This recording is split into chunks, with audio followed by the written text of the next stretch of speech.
Lesson आपका जो है 6, वीडियो संख्या भी 6। आज हम बात कर रहे थे आपसे व्यापारिक वाणिज्यिक क्रांति का जो प्रसार जो है वो कैसे हुआ। उस प्रसार के संदर्भ में हम 2 बिंदु पढ़ चुके हैं,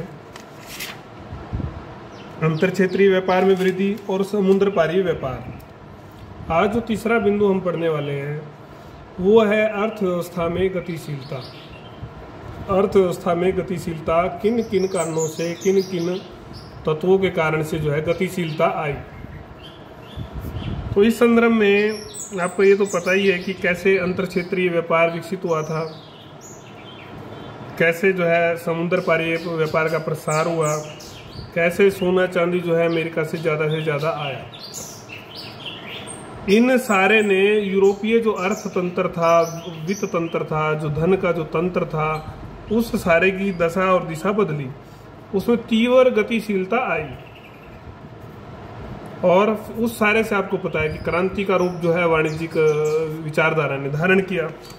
तो उसमें किन किन तत्वों का योगदान था। मुद्रा प्रणाली का विकास गतिशीलता में, ये प्रभाव में भी हम पढ़ेंगे। मुद्रा प्रणाली का विकास, अगर हम इसकी बात करते हैं तो मुद्रा, अगर हम पहले कहेंगे सामंत अर्थव्यवस्था में ऐसा नहीं था कि बिल्कुल प्रचलन नहीं था, सामंत में कम प्रचलन था। सामंत अर्थव्यवस्था में मार्क ब्लाक तो कहते हैं कि कभी भी ऐसा कोई काल नहीं रहा जिसमें ये मुद्रा का जो प्रचलन है ये अनुपस्थित रहा हो इस समय में। हाँ, कम जरूर था, लेकिन जैसे जैसे भूमध्य सागरीय क्षेत्र में, जो हमने प्रसार में पढ़ा था पहला बिंदु, भूमध्य सागरीय क्षेत्र में व्यापारिक वाणिज्यिक जो गतिविधियों का प्रसार हुआ, वैसे वैसे मुद्रा का प्रचलन भी जो है बढ़ता गया, प्रसार हुआ मुद्रा प्रणाली का। 14वीं अगर शताब्दी तक अगर हम माने तो उत्तरी इटली का जो क्षेत्र था, पर्शिया और आपका जो स्पेन, बोहेमिया, इंग्लैंड, हॉलैंड आदि में स्वर्ण मुद्राओं का जो प्रचलन है वो हो गया था। आप कई वेब सीरीज देखोगे उस समय की, उनमें भी ये चीज़ दिखाई गई है। और राष्ट्रीय राज्यों की जो स्थापना हुई है उस बारे में तो हम कितनी बार पढ़ आए हैं कि राष्ट्रीय राज्यों ने, निरंकुश राज्यों ने सिक्के जारी किए, मुद्रा प्रणाली का विशेष जो है उस पर जोर दिया, बल दिया। अनेक शासकों ने जो है सिक्के जारी किए, ये हम पढ़ चुके हैं। ये भी हम पढ़ आए थे कि जो है एलिजाबेथ ने तो विशेष सुधार जो इंग्लैंड में ये थे। सोना चांदी का जो है लाभ, इस सारे में जो सोना चांदी आ रहा था उससे धातु मिल गई, सिक्के ज़्यादा से ज़्यादा जारी हुए। और इसने वस्तु विनिमय, जो वस्तुओं का आदान प्रदान से जो व्यापार होता था उसको कमज़ोर कर दिया। और नकदी जो थी उससे जो है खरीद फरोख्त जो व्यापार था उसको क्या मिला, बढ़ावा मिला। ये गतिशीलता आने की बात कर रहे हैं हम। दूसरा जो बिंदु है इसमें मेरा आपका नई वित्तीय प्रणाली व आधुनिक बैंक। नई वित्तीय प्रणाली कैसी थी और उसमें आधुनिक बैंकों की भूमिका। अगर इस बिंदु की अगर हम चर्चा करते हैं तो मौद्रिक अर्थव्यवस्था के विकास के साथ व्यापारिक लेन देन, मुद्रा तो आ गई, आपने पढ़ा, तो नई वित्तीय विधियां भी आई। नई वित्तीय विधियां, आजकल आप चेक, ड्राफ्ट, आज तो नेट बैंकिंग में आरटीजीएस, नेफ्ट, बहुत सारी चीज़ें आप पढ़ते हैं। तो उधार आज भी हम करते हैं, तो उस समय भी उधार आपको पता नहीं होगा, कुछ चीज़ें बैंक में लिमिट बनती है, आपको कुछ मतलब अलग तरह का क्रेडिट कार्ड आपको सुना होगा आपने, तो क्रेडिट कार्ड है। तो इस प्रकार की कुछ नई चीज़ उधार की, जो उधार ही है क्रेडिट कार्ड भी, तो उधार की जो सुविधा कैसे विकसित हुई, उसमें क्या क्या नाम थे उनके। हुंडी, प्राचीन काल के इतिहास में भी आपने पढ़ा था। हुंडी को बोलते थे ड्राफ्ट, ऋण पत्र, लेटर ऑफ क्रेडिट, विनिमय पत्र, लेटर ऑफ एक्सचेंज। तो इन सब चीज़ों का जो है व्यापक रूप से जो है इनको स्वीकार किया जाने लगा। जैसे चेक दे देते हैं हम आजकल, भी ये चेक ले लो। अब चेक एक तो 10 लाख रुपए का चेक दे दिया, 10 लाख रुपए आपको उठा के लेके जाने पड़े। तो इस सारे से जो है मुद्रा को जो साथ ले जाने की जो आवश्यकता थी वो आवश्यकता अब नहीं रही। व्यापार जो है और ज़्यादा सुगम और सरल हो गया। साख व्यापार भी बढ़ा। भाई किसी की साख है, किसी की मार्केट ठीक है तो उसको उधार जो है मिल जाता था, अभी क्रेडिट कर दो कोई बात नहीं इसको। तो इस सारे से व्यापार वाणिज्य क्या हो गया था, आसान हुआ। नई वित्तीय प्रणाली में जो है बैंकों का भी अत्यधिक विकास हुआ, इस बारे में भी हम पढ़ चुके हैं। शुरू में आपको पता है महाजन जो है ऋण की व्यवस्था करते थे, ब्याज देते थे, ऋण पे भी यही पैसा देते थे। धीरे धीरे महाजनों ने अपनी साख के बल पर आम लोग जो है इन महाजनों के पास कम दर पर अपना पैसा रखते थे और ब्याज लेते थे, और महाजन जो है ज़्यादा ब्याज पर लोगों को औरों को भी देते थे। तो ब्याज पर जो है देना शुरू कर दिया था। महाजनी का जो आधुनिक विस्तार था उसने फिर बैंक का रूप ले लिया, बैंकिंग प्रणाली का विस्तार उदय जो है हुआ। इटली में अगर हम बात करते हैं, जो मेडिसी परिवार था, हम मेडिसी परिवार बताया था, इन्होंने विद्वानों को बहुत संरक्षण दिया था जब पुनर्जागरण हम पढ़ रहे थे। तो इन्होंने एक बैंक जो है स्थापित कर दिया, जिसकी प्रमुख नगरों में जो है यूरोप के जितने भी नगर थे उनमें शाखाएं ब्रांचेज खोली गई। तो इस प्रकार से धीरे धीरे फिर यूरोप के जो अन्य देश थे उन्होंने भी सरकारी बैंकों की स्थापना की। 1587 में अगर वेनिस की बात करें तो बैंक ऑफ रायलेटो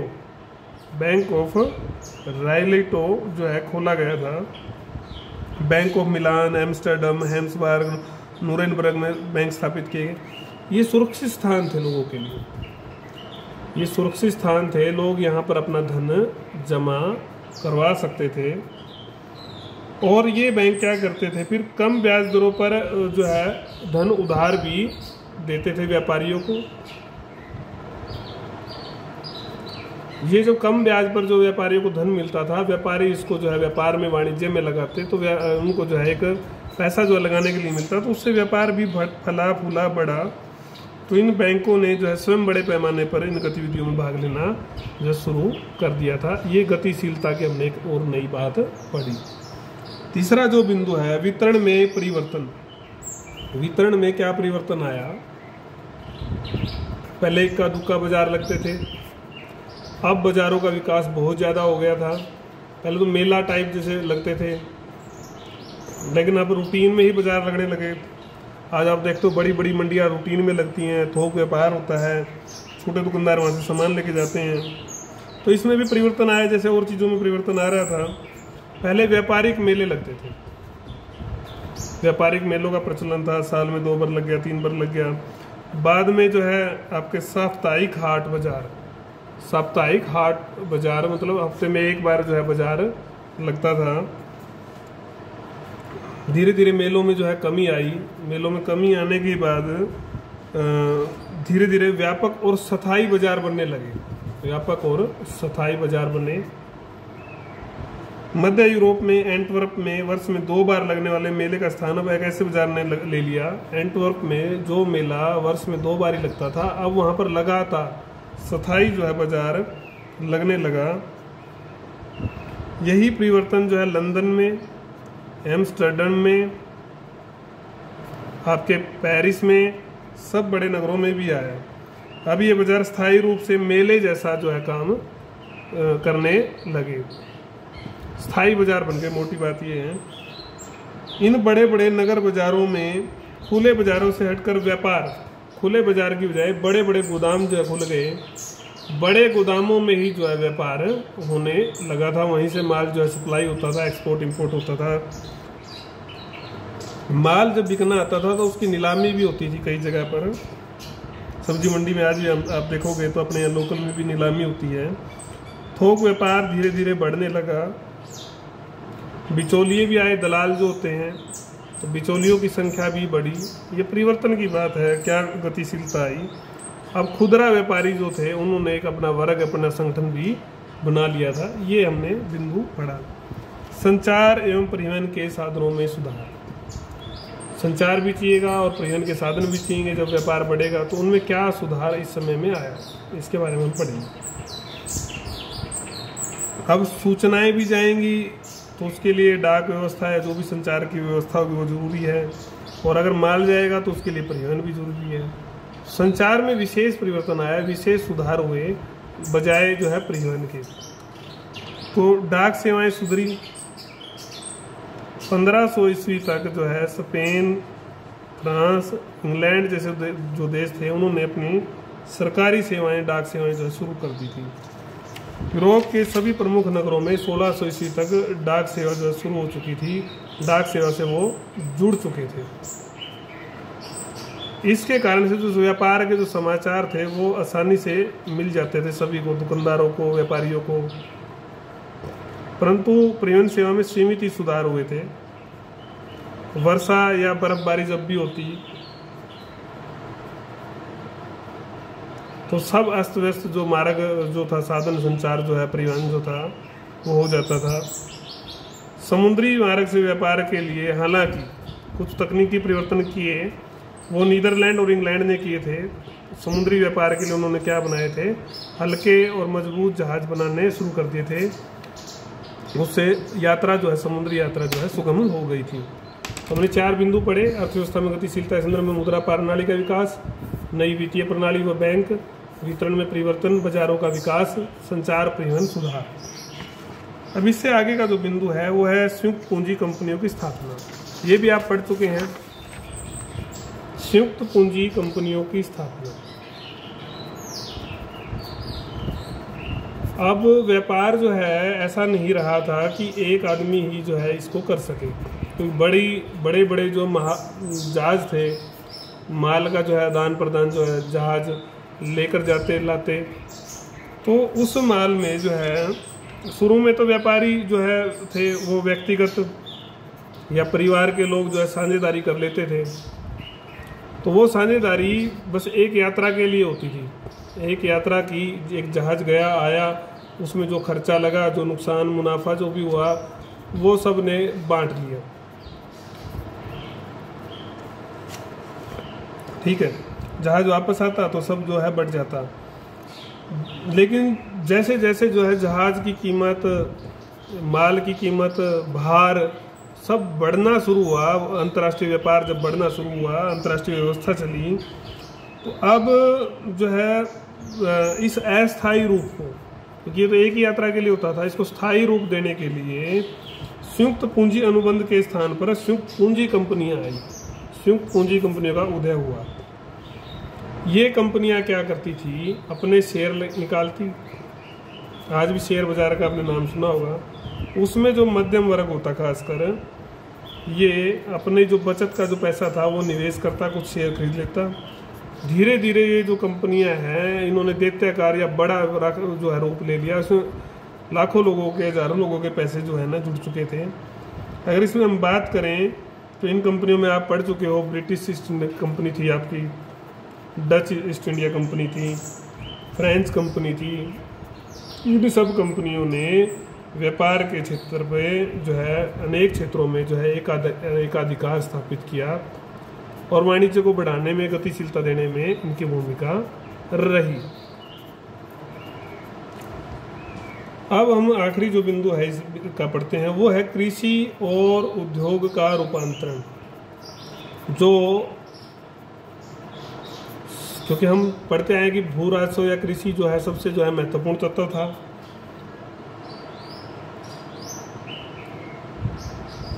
अब वो प्राथमिक विषय न होकर जो है सेकेंडरी बन गया था। हालांकि शहरी केंद्रों की स्थापना, बाजार के लिए उत्पादन की मांग ने, बाजार में मांग बढ़ी, उत्पादन बढ़ा, शहरी केंद्र आए, इस सब ने जो है रूपांतरण कर दिया। जो ग्राम्य अर्थव्यवस्था थी उसको जो है बहुत ज़्यादा प्रभावित कर दिया, रूप ही बदल गया था। गांव में जो है ऐसे कृषि या शिल्प जो है उत्पाद जो है बनाए जाने लगे, उन सब का क्या हो गया, वाणिज्यकरण हो गया।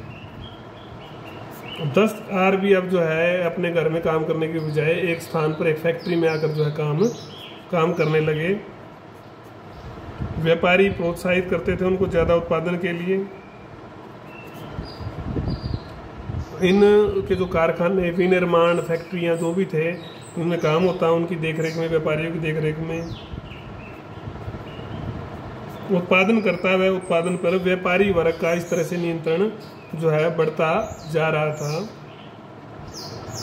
ये दस्तकारों को जो है कच्चा माल देते, औजार और मजदूरी के रूप में। पेशगी मतलब अग्रिम रकम, कुछ रकम जो है एडवांस जो रुपए दे देते थे कि आपको हमारे लिए काम करना है। इससे क्या हुआ, उत्पादन बढ़ा और धीरे धीरे ये व्यापारी जो है पूंजीपति वर्ग में बदल गए। तो स्पष्ट है कि जो 16वीं 17वीं शताब्दी में जो अर्थव्यवस्था में अनेक जो परिवर्तन हो रहे थे, उससे जो है वाणिज्यिक क्रांति को ही गतिशीलता मिल रही थी। इसके बाद हम जो पढ़ेंगे, अभी हमने पढ़ा 5वां बिंदु था संयुक्त पूंजी कंपनी की स्थापना, कृषि उद्योग का रूपांतरण। इसके बाद हम पढ़ेंगे कि ये जो वाणिज्यिक क्रांति के जो परिणाम क्या है, ये वीडियो संख्या हम 7 में पढ़ने वाले हैं। इसके परिणाम क्या रहे। सामंतों को आघात लगा, अंतर्राष्ट्रीय व्यापार में वृद्धि आई, शक्तिशाली राज्यों की स्थापना, औपनिवेशिक उपनिवेशों की स्थापना, यूरोपीय सभ्यता का प्रसार, ये सब हम पढ़ चुके हैं। लेकिन फिर भी हम इनको अब हम जब पढ़ेंगे तो आपको ध्यान में आएगा कि कई चीज़ें क्या हो रही हैं, रिपीट हो रही हैं। तब तक आप इस लेसन को अच्छे से समझ लें। कोई बात अगर आपको नहीं समझ में आ रही तो उसके लिए आप व्हाट्सअप करें या जो भी माध्यम आपको ठीक लगता है ज़रूर पूछेंगे, तभी आपको वो समझ में आएगा।